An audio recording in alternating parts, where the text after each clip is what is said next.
Hi, I'm Charlotte Merrill, and this is our So Let's Be Friends podcast. This is a place where everyone belongs, and every story matters.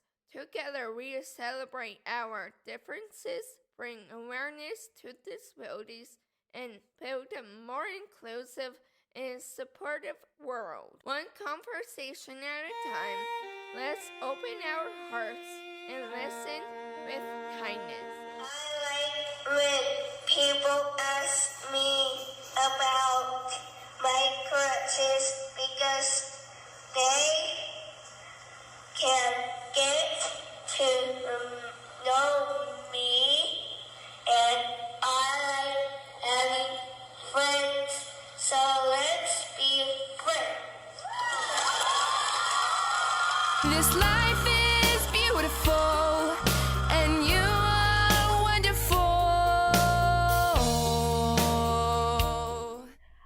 I am Charlotte, and today I'm so happy to introduce you to our guest, Nancy, an amazing mother and teacher who raised awesome kids, and two of the daughters here with us today, Emma and Elizabeth. We'll be talking about what's like to grow up, navigate school, and then step into adulthood with special needs, finding jobs, making friends, and being part of the community. I can't wait for you to hear their story and wisdom. So let's be friends and let's get started. Hi, Nancy. Hi, Nan. Can you and your daughters introduce yourselves?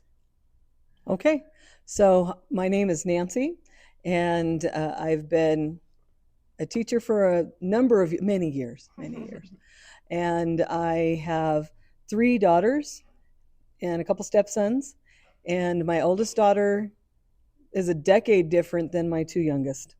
My 2 youngest are Emma and Elizabeth, or Elizabeth and Emma if we're doing it in correct birth order, and Elizabeth is my loving daughter. She recognizes people all the time. She knows them. She hugs people all the time. We can't go to Walmart without everybody being greeted because that's just the kind of person she is. Emma's a little bit more quiet. She doesn't necessarily recognize people as much, and she definitely doesn't hug as much, but she has wonderful as well. She's a very compassionate person. She's aware of the others around her. So they're very unique and wonderful people. Is there anything else you want to know about them? Do you want to share a little bit about what's unique about them? And by the way, I'm her mother, Anna, and I'm here to be a part of it as well. I get to help Charlotte. So, yeah, do you want to share what's unique about them? So I kind of gave you their personality, but what's unique is that we didn't, when both girls were born, they were perfectly fine. Nothing was wrong. We didn't have any feelings that there was anything happening. Elizabeth specifically started off all of her milestones were very good at where they were supposed to be. She ended up having RSV at 15 months, and then we started seeing problems. She couldn't walk. She did not learn to walk until she was almost 2 years old.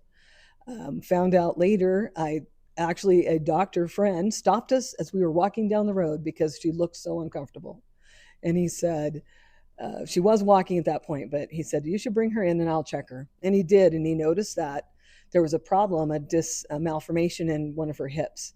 So he sent us to a specialist, and that specialist said, yep, it's malformed, and I don't know what I can do for her. So she'd been quite sick, and so we started using supplements and some other things, and her legs did grow, which was wonderful.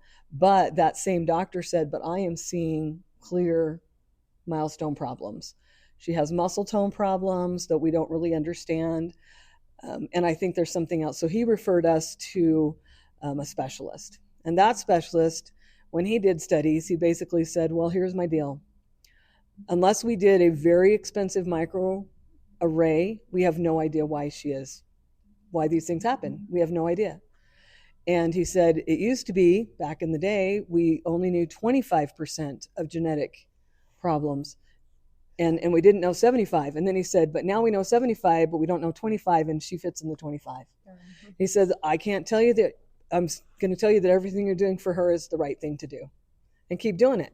So when he said that, and I noticed some issues with Emma, not the same. They are unique. They both have special needs, but they are unique in their needs. They do have some similarities, some visual processing issues that are similar. He couldn't help. And so I gave her the same supplements, and we just have done what we could all their lives to make sure that they were supported and were able to do the things that they wanted to do to the best of my ability to help them do that. I put them in dance. We do sports. One of the greatest things is when we started with Special Olympics, because I was very committed to having my girls do sports, but it began to be a big struggle when they were 12 and 13 years old, because the skill levels are not the same. And there were some things that were just a big struggle for that. So I was grateful when we found Special Olympics, and we belong to an inclusive group, which is awesome. Unified. So unified, exactly. So I get to participate because I also love sports. And so she's one of the best basketball players and softball players. I'll go with softball. I can't run anymore. Basketball's hard, but it was just really important to me for my girls to be able to be part of the community and to be able to do things. So one of the things about the situation and just, for your help and for the audience, etc., doing things to help your children and inclusion can be very difficult because you don't want to do too much. We were talking about this a little bit before we started. We don't want to do too much, but we want to make sure that people are supported. And having been in education in a lot of different ways and areas for many, many years, I've had students of all kinds of abilities with all kinds of issues. You have to be compassionate. You have to recognize that there are going to be all kinds of things that are going to come up, and you're never going to know for sure how or what's going on with someone. So being understanding, while you still hold them to their standards, and there's things and there's stuff you have to be able to do. So there we go. Elizabeth, would you like to introduce yourself? Okay. I'm Emma. She's the baby. Yeah, I'm the baby of the family. She's also a very fast runner. Yeah. Yep. I love to run. Done running since I started, and the 400 is a hard race, but I can do it. I've also ran at Desert Challenge. That was a struggle after breaking ribs, but I did it and I pushed through it. Joining Special Olympics has been a life changer for me. And we love having her. Yeah. I'm Elizabeth. I also love being on the Special Olympics team. I've been on the team for 12 years. I love doing softball, and it's really fun getting to know the Merrills and doing it with them. When I started, I was 14 when I started, and it's really fun getting my exercise in every Friday. It helps a lot. And we like having you as a friend too. Yes. So there's all that community together. Yeah. Thank you. Thank you. As a mom and a teacher, what do you learn about inclusion in and out of the classroom? So I somewhat addressed it, but here's the deal. Everybody needs support. And I've been around different levels, IEPs and all those lovely acronyms, which I'm not a huge fan of acronyms, the 504s, the various different accommodations, are you in college, all those things. What I've really understood is that people want to be valued for who they are and the skills they have. So they might not do certain things very well, but there's stuff they can do. So as a mom, I wanted to make sure that my girls had the opportunities to learn how to cook a little bit, even though I struggle with letting them be in my kitchen. It's a little struggle for me. It's actually a stress reliever for me. So sometimes I just want to be able to get in there and do it. But they have to have those skills, right? We know down the road, the hope and the reality, I think, will be that they'll both be in their own homes at some point. And so they need those skills. And that's true in a classroom. Everybody needs the skill to be able to communicate. Everybody needs that opportunity to be able to work with others. Thank you. What were some of the biggest challenges when your daughters transition from school to adulthood? So one of the programs that they have in a lot of different places is the school to work transition program. There's a variety of different ones.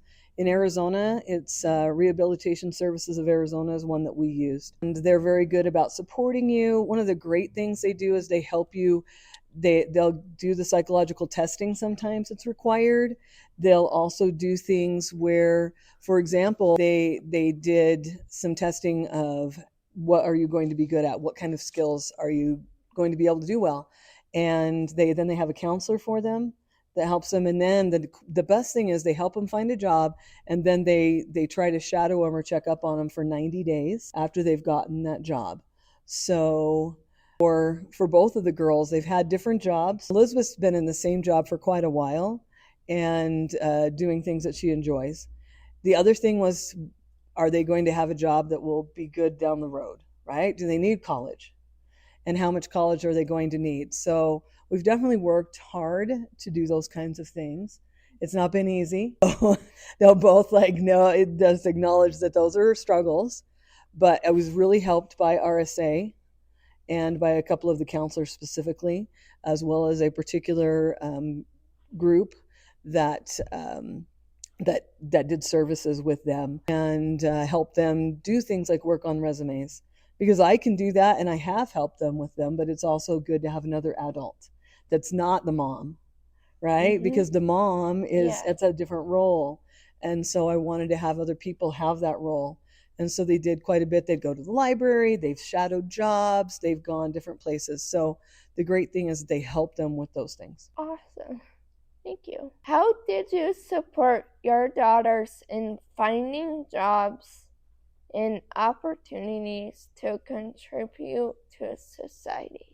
So I love this question because especially for our family, service is really important. So before my dad passed away, he was very involved with various different civic things. And he worked with a specific senior center in our community. And because of that, both of the girls had the opportunity to serve and to go there and to interact with people. So I mentioned a little bit earlier, but Elizabeth knows all kinds of folks. She just randomly sees people in Walmart. I have no idea who they are. Sometimes I have to ask her, so who is that? I don't even remember. So she knows people, really recognizes them and knows them. And so that opportunity to contribute to society happened because our family values that. And then, like we said before, we were able to get involved with Special Olympics, which has been very, very important and very influential for us. And it helps me too, because I think all of my students should, not just my children, but all of my students should be involved in helping with the community. So I kind of require it. I give them opportunities to do that. So I think it's great. They're important. We have to know how wonderful this woman is. I was out of town Saturday and we had some people fall through that were helping with our Special Olympics fundraiser. And I was hesitant to reach out because I'm not great at asking for help. But I reached out to her and she jumped without hesitation and filled in and went above and beyond helping with our fundraiser on Saturday. So it just goes to show what a wonderful woman she is and the proof of how much she likes to be involved in the community. So I just wanted to say thank you for that, and I'm very grateful. Yeah, I love her. Yeah, thank you. Thanks, guys. You're welcome. What role has community support or lack of it played in your journey? So this is kind of interesting because sometimes I feel like they're, especially when they were young, I felt like I got involved with the school system because I knew that needed to happen. And they had the supports like the OT and the PT and the speech and things that had to be done because I couldn't do it. Part of the time I was a single parent. I have been a single parent off and on for a few different years at times. Anyway, and so I just felt like I needed support. I had a great family. I have really awesome parents that were always there to support. And so it depends on how we define community. The broader community wasn't always really clear. They didn't really know how to help. My girls did get involved with Little League a little bit, and our community does a lot of that kind of thing. because I thought that was important. So there's people throughout the community that know my girls and love my girls and are aware of their needs, and they don't present to people as having anything, right? People don't know off the top just looking at them. They aren't in a wheelchair, they don't use crutches or anything, and so people aren't clear, and so sometimes you have to really wake people up. So that was a little bit difficult. Sometimes you have to be really clear to people, like you can't expect the same things, or that we're going to look at it the same way you do. So I think that's good. Yeah, that's Yeah. a good answer. Yeah. It is hard. Sometimes Charlotte does have crutches, so having those crutches, it shows that she does things a little bit differently. Right. But when you don't have that, like you said, Yeah, there's not everybody different has it. processing. And so, yeah, so we totally understand that. It's Yes, yeah. a hard area. I remember we did try to do Little League, and some people were okay with Charlotte having her gate trainer to run the bases and using a plastic bat because she couldn't hold a heavy bat. And then there were some people that were really upset that she was breaking the rules of Little League, but she Right, was whatever only, that meant, she was only yeah. like 5 or 6 Yeah. using a plastic bat. And so, like you said, it kind of the community support is there pretty well until they're about 12, 13 years old, where they can be in all the little kid things. But as soon as they're of age and things start to become real, where they're becoming into teenage and adulthood, kind of things started to go away. And that's why we also brought Special Olympics Unified to the White Mountains, because it wasn't available and there was nothing for these tween kids to all of a sudden go to. Right.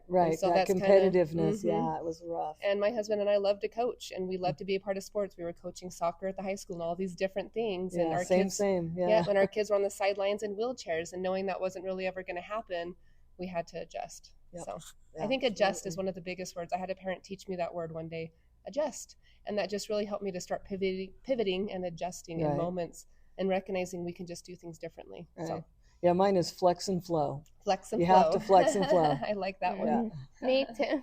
Okay. What advice would you give parents who are starting to think about their child's future after high school? So this is a tough deal because, again, you have to think about how long is that going to work? How long is that going to be? Every child and every situation is different. So one of the things for me was to think, okay, how are they going to be able to function down the road? So like I had mentioned earlier, I tried to make sure they had some cooking skills and some cleaning skills, and you do your own laundry and you take care of animals, and not that was easy, because Emma's actually kind of deathly afraid of chickens. So that was a little rough, and so that was hard, but we've moved forward, right? We tried to get Elizabeth to be able to drive, but that was a no-go. We found out really quickly. Emma does drive, so every child is different. One of the things, and this is my opinion, is you have to get tied into what you can as far as state supports. It doesn't always work. I tried with Elizabeth. We were working on some stuff with some insurance things, because another thing they don't tell you is often kids with special needs, specifically her somewhat unknown diagnosis, is that she has different kinds of health problems that you just don't expect. And so we have some pretty big bills that it's hard to pay. Like I'm a school teacher. They don't pay that awesomely, just saying. And insurance is kind of a game, but that's a whole other conversation. So we have some big bills that come because they have some unique physical and chemical issues that we've never been able to nail down because there's no diagnosis. So that's huge. So trying to negotiate, how do we get insurance for somebody? If I can't afford their insurance anymore for whatever reason, or they're 25 and they're going off of my insurance, what do we do there? So there are some negotiations you have to do. Not every program works great. Not every state has really good supportive programs. And so it depends on the state somebody's in, and it depends on how many hoops you're willing to jump through. So that's a problem. Finding somewhere to live. Anymore, rent is ridiculous everywhere. And if you just don't have that, we're working at redesigning our house a little bit so that there could be a little bit more independence and things like that. So I think it depends really for every family in what they're going to be able to do and how they're going to be able to work things. So we've gotten Elizabeth an electric bike. I got it online. Hasn't been perfect yet. Yes. It still has a chain problem right now, but we'll get there. That's that's Well, I that's do the know other thing. people We'll you just can we'll get connect there. with when you Right. need help. We'll get there. Right. We'll get there. So So that's what we've matters. been actually promoting electric trikes and bikes for a lot of our Special Olympics teams. So I think you're one of the fifth or sixth person getting Mhm. one, and so we need to help our community get some good bike lanes, because I think there's Yes. going to be a lot more electric trikes and bikes getting around. So those with special needs, because in a rural community, there's not a lot of transportation. Yep, that's So exactly. I There's love, so that was the thing. They made them like, you guys have to learn how to do the bus. The bus system so here is inconsistent. not. Yeah, it picks up at different places. You could be waiting at the bus It was stop so literally hard. for 4 hours. So yeah, Wasn't it, ladies? Wasn't that super hard yeah, to we do? tried that too, and it didn't work. It was rough. There's It no was so system. rough, right? How do you balance being a mom and a teacher and an advocate without burning out? So, yeah. So, and I think this is different for every person, because I am a person who just wants to do stuff. Like I get bored just sitting around, and so I want to be doing things. So I don't have to sleep very much, which is very helpful.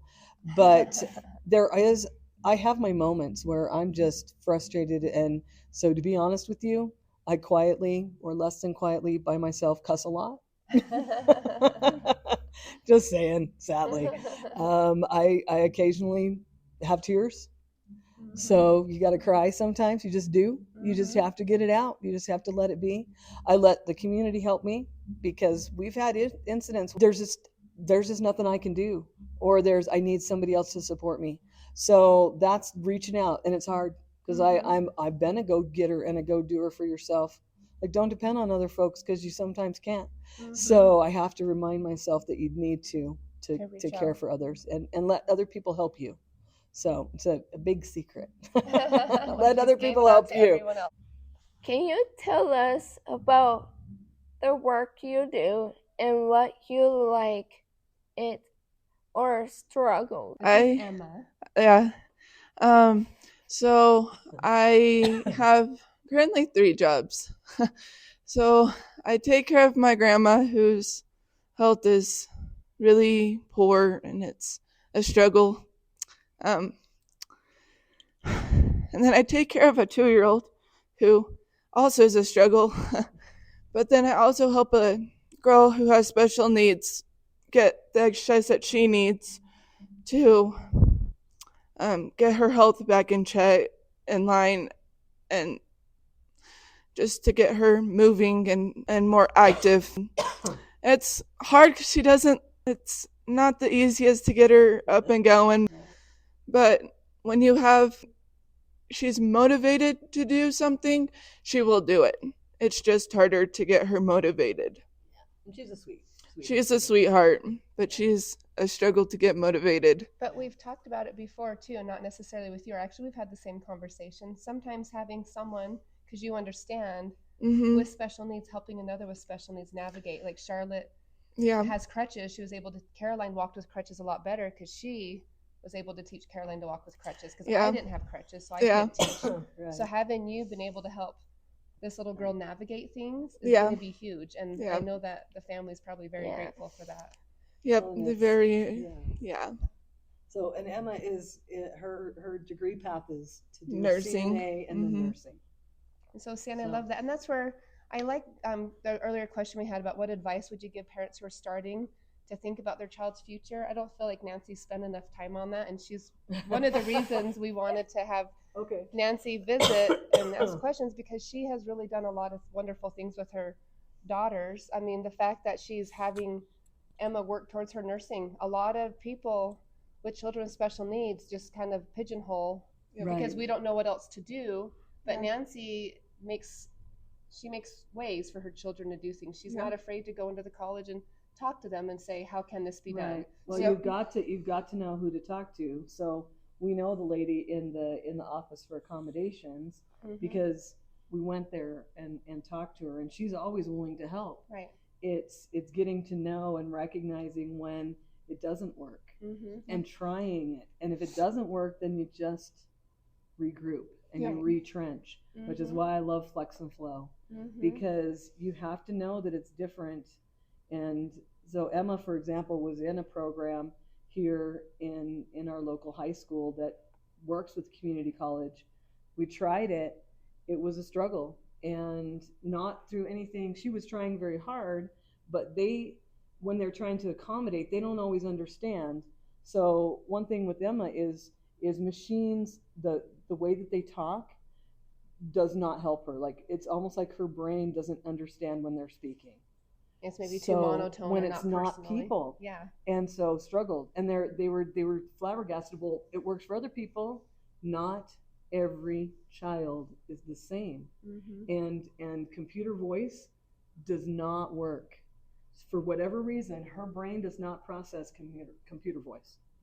That was very difficult. I listen to all kinds of things on tape and on whatever. It's no problem for me, but it was a struggle. So you do really have to recognize that maybe that's not going to work, and you've got to try another thing. Don't get frustrated. Don't keep trying, because it's worth it. And here's the other secret of life.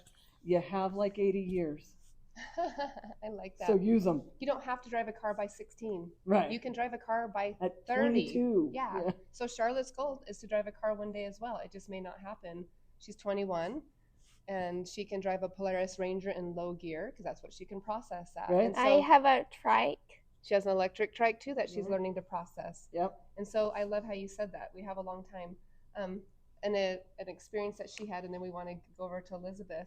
But Charlotte has done some college classes too, and she's had to take 5 math classes to accomplish that one math class, and that's okay. And I'm grateful that the college accommodated that, and that was huge. And they actually had to make that up. It was kind of digging the trenches, trying to understand. Emma feels it. She's done the same. Yep. But now you Not understand again. division, even though you didn't understand maybe in elementary school. You finally got it in college. So digging the trenches is taking those 5 math classes in college to accommodate for that one math class. To get to where you're supposed to be. Yep. And then Charlotte was supposed to take a test at the college, and they wanted her very specifically to take a test on this one computer at the school for accommodations with a helper. Well, she couldn't take the test on that computer. She has her Mac set up for accessibility for all the help she needs to make it bigger, to read it for her, how light the buttons are because she has cerebral palsy and can't push a button that's too hard. Right. So all the accommodations, and they were so insistent that she take that class. So we had to go to the accommodations office and get the computer approved. So you can pave ways for new things. If they say no, you can say, well, we need to switch this and see what it looks like, because Charlotte cannot work on that computer. Like, it just does not work for her. This Mac has been the computer's been set up for accessibility and accommodations. So you just kind of make things work. And I love how she said you can dig your own trenches, and you got to work with people, but we do it kindly. That's what we talk about. If you get mad, nothing works. Exactly. If you're being cranky, it's not going to be great. Right. Okay, you want to move to Elizabeth? You want to tell us about your work or struggles? Yeah, I do. So I'm Elizabeth. I am a buzz-monder for the school district. I've been there for 2 years. One of the struggles I have is, I'm getting emotional like this. Last year, the struggles I'm having is last year we got, my family doctor diagnosed me with depression, mild severe depression, and I take meds for it.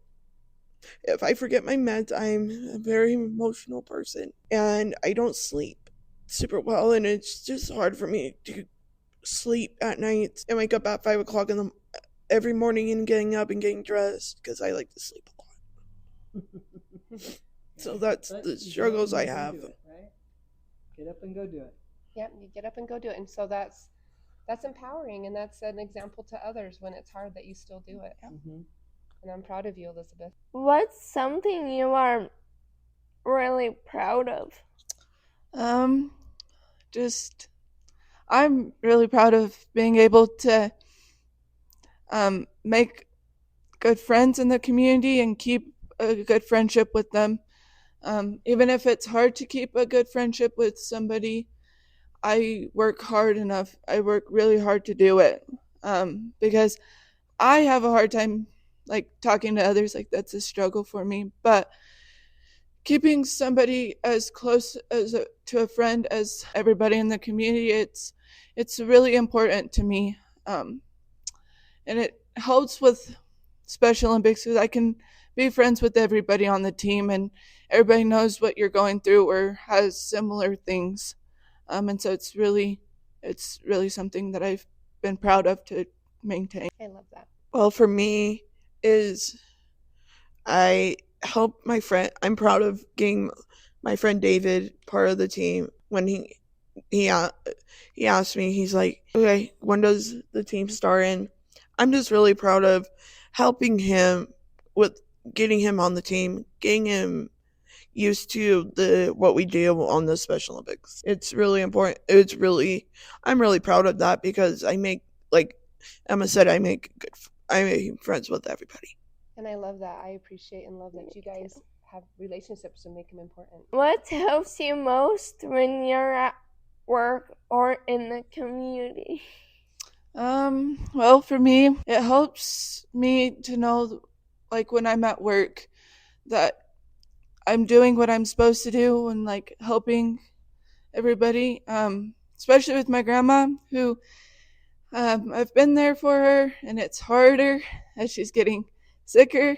But long as I know that she's that I can help her through, it makes my day a whole lot easier. And you like serving, so that's what Yeah. helps you with some people. Yeah. Is there anything in the community or at work that helps you also like to do your job correctly that people can do? Like, does it help if people give you lists to do or walk Yeah. through things? Like, what It- helps you function as a hard worker?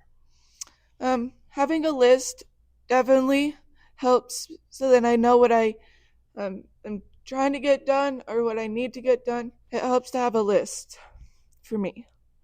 Good. For me, What do they do at the bus barn and stuff to help you be an aid, to help you be successful in the community at your job? for me, talking to my boss. I love my boss. My boss is a really nice lady. She just helps me know, oh, this is what you need to do and stuff to get me improved better. They have good trainings. So for Elizabeth, one of the things is they have, and I think they do this for everybody, but it's really helpful for her to have she has her own folder and she can check off and know who the kids are and get those kinds of things. So her boss has made the job be something that she can be successful with because they've tailored the points to her. I don't know for anybody else because obviously I spend the most time with her, but that's been something that they did right from the beginning, was to make sure she had a list and she had checkoffs and so those kinds of things. And the other good thing, because she doesn't always do everything perfectly, nobody does. Mm-hmm. And they've been very good about talking, saying you cannot do this, and if you do, they treat her like just any other employee to a certain extent, so that she isn't like, oh, it's just her and she doesn't know any better. Out, right. They don't do that. She's expected to adhere to the same rules. Her job is really one that's perfect for her. So that's the nice part, mm-hmm. right? We found the right job, and that takes a minute. It didn't happen quickly. Right. So we had been looking for a job for 3 years. 3 years when she got that job. So it wasn't easy, it wasn't fast, but again, they set it up and they do things so that she understands. I like how they do the folder and they adapt it to you, Mm-hmm. and I'm sure they do that with other do. aides as well. It sounds like they adapt, do. and that's huge. What do you wish more people understood about adults with special needs? I guess just kind of what they're going through. Not everybody knows people with special needs, what they're going through, but if they like learn about them and how they can help them, it's really important, because one, gets people with special needs, it's harder for them to like, I guess, learn something faster than if like a typical person would learn. And a lot of people don't understand that it takes us that have special needs a little bit longer to learn it or to process what they're talking about. And it gets frustrating for people who don't have the special needs talking to us that do, because we just can't process things as fast as everybody else. I think that is very well said. Thank you. For me, with my special needs, I liked how I had an aide with me in my English in classes. I got all my work done with help with an aide. I was in class for English, and I loved having an aide, and the rest of my classmates realized that I had special needs, and they understood I take a slower time, but with an aide helping, I got all my work done. Yeah. Well, so in the adult world now, did that aid idea translate to how your job is, because you work with another person all the time? And so does that help and that support, is that similar in your work life as it was when you were in high school? It does, because I love having a person that understands what I've been through, like the person I ride on the bus with, who is the bus driver, and she understands. Like, we have a lot of students that needs help, and I understand, and she understands what they're going through as well. Awesome. There's kind of a word to that I've learned, and it happens more in adult. But what I hear a lot of is that you weren't in a self-contained room, that you were allowed to be in a typical classroom. Right. And a lot of that, what we call that moving into adulthood, is pairing. So I've learned, I actually help a lot of bosses, like you were saying, like your boss and different people understand pairing. So I had one young man who was working at a cement industry, and by himself he didn't work well. And it didn't matter if he knew the stuff or not. When he had someone paired with him, working right alongside with him, he worked just fine. Yep. So a lot of times with that processing, just being paired with someone, and I think that just really helps to understand that, like, a lot of times in Charlotte, I can send her to go fold laundry by herself. For some reason, it just doesn't completely happen by herself. But it doesn't matter who it is. It can be her sibling with cerebral palsy as well, with the same disability, but being paired and working together side by side, for some reason that helps the processing. It's almost like a gear going. Even though they're both processing the same, that pairing is really important. So I've taught that to a lot of bosses, and they found that really changes a lot for whoever, whether they're special needs or not. They're finding a lot of people process better with that pairing. Right. So I don't know what that energy is, but I think it's an incredible thing to understand. So thanks for sharing that, Elizabeth. You're welcome. And one other thing, if you don't mind me sharing, we had an experience last night. We were just meeting with somebody with Charlotte, and at the end, Charlotte was standing there right next to me with crutches, and he shook my hand, and then he just didn't shake Charlotte's hand because her arms were in crutches. He wasn't trying to be mean. He just decided not to shake her hand because her hands were busy, right? And then that's what I said. You can shake her hand, let her make the choice. So go ahead and put your hand out.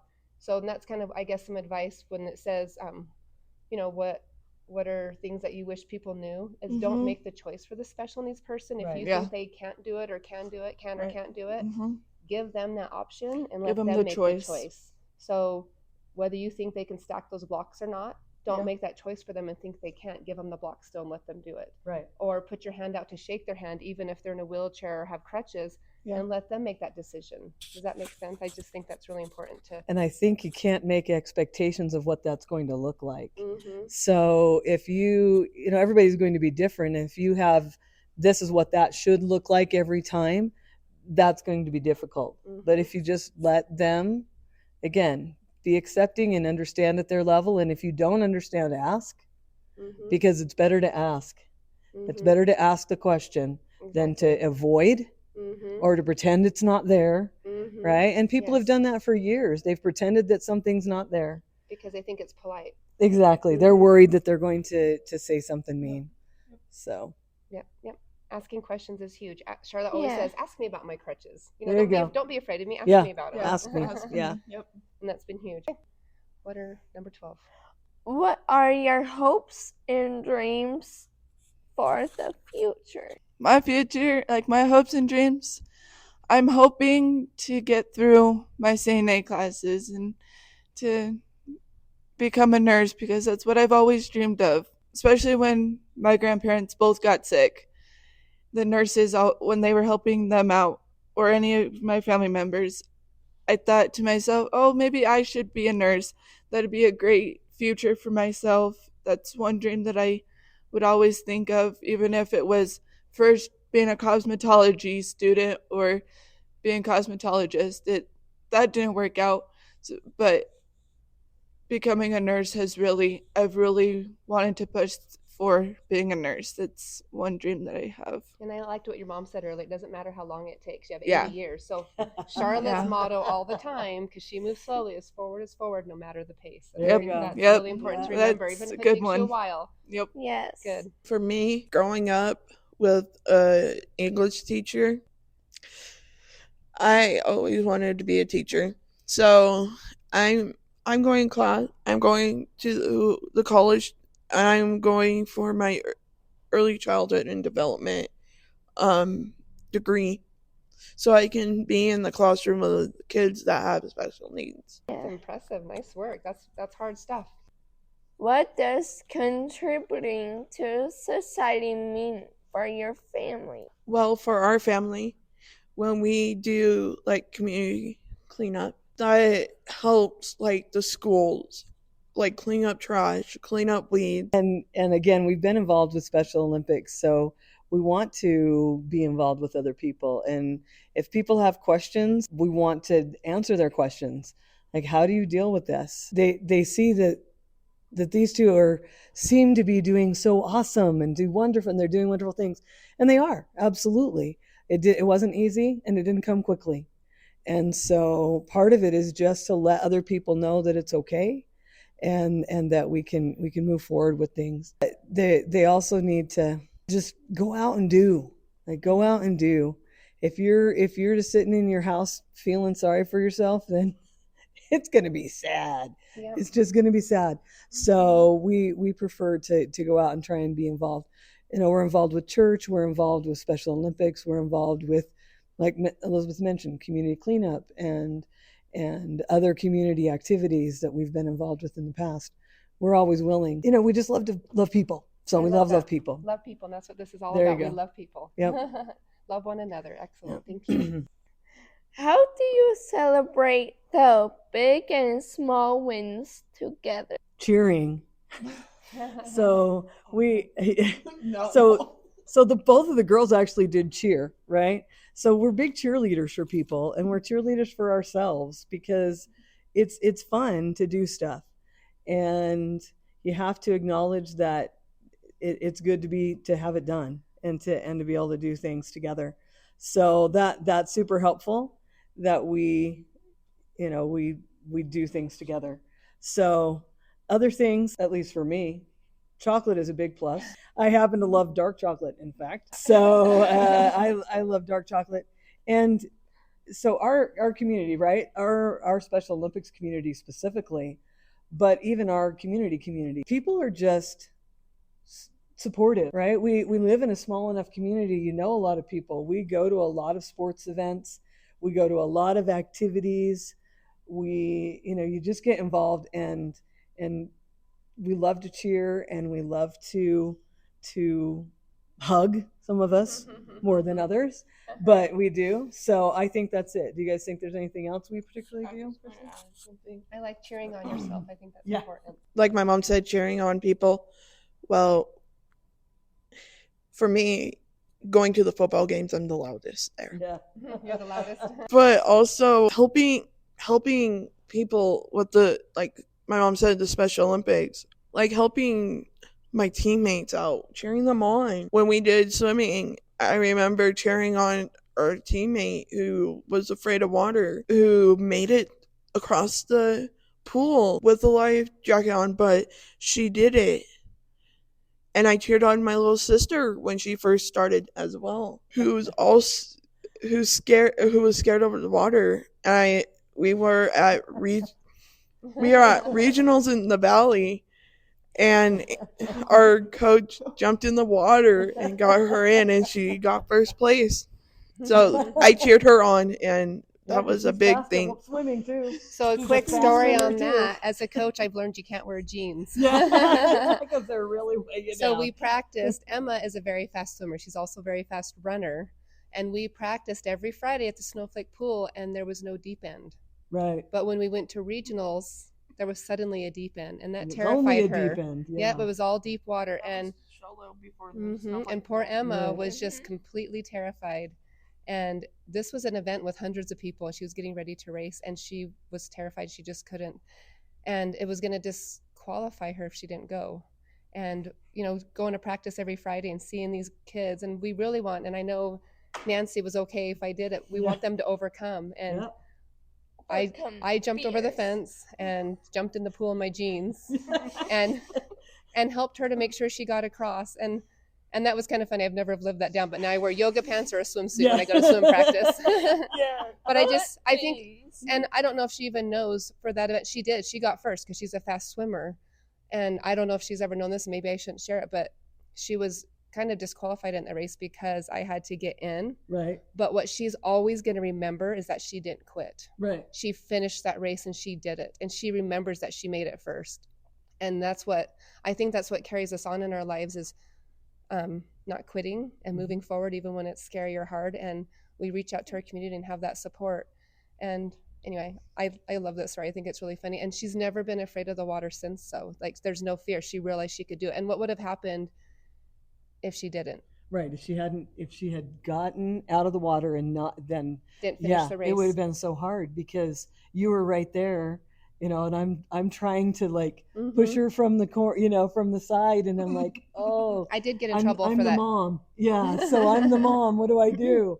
And so Anna jumped in, and it was awesome. Yeah. And I did get in trouble for that, but to me that was was worth it. We break barriers We all the break time. barriers. Yeah, we have to break rules because I honestly think that moment could have changed her personality with giving up or not giving up, going forward, and all kinds of things in life, nurses school or all kinds of things, knowing that even though it's hard and things get scary, that she can push forward. So sorry, that's a huge story that I actually hold to my heart and use that when I have to make decisions about other things. So I appreciated you bringing that up because that meant a lot to me, knowing what to do to move forward as a mother as well. Right. Yeah. So thank you. These are special girls, special family, if you can't tell. What message would you like to share with other families walking with a similar path? To never be afraid to do anything, whether it's getting your kids to do something that they don't want to do, to let them try hard or whatever. Don't give up. Push through, even if it's a challenge. Always push through and don't give up on your kids. Even if they have special needs or whatnot, just don't give up on them. I love that. That's a perfect ending. Mm-hmm. Thank you, everybody. Thank you. So let's be friends. Thank you, guys. That was amazing. If you're listening, thank you for being a part of this. We are excited to share more stories and more truth and more love in every episode. Until next time, love one another, and like I say, so let's be friends.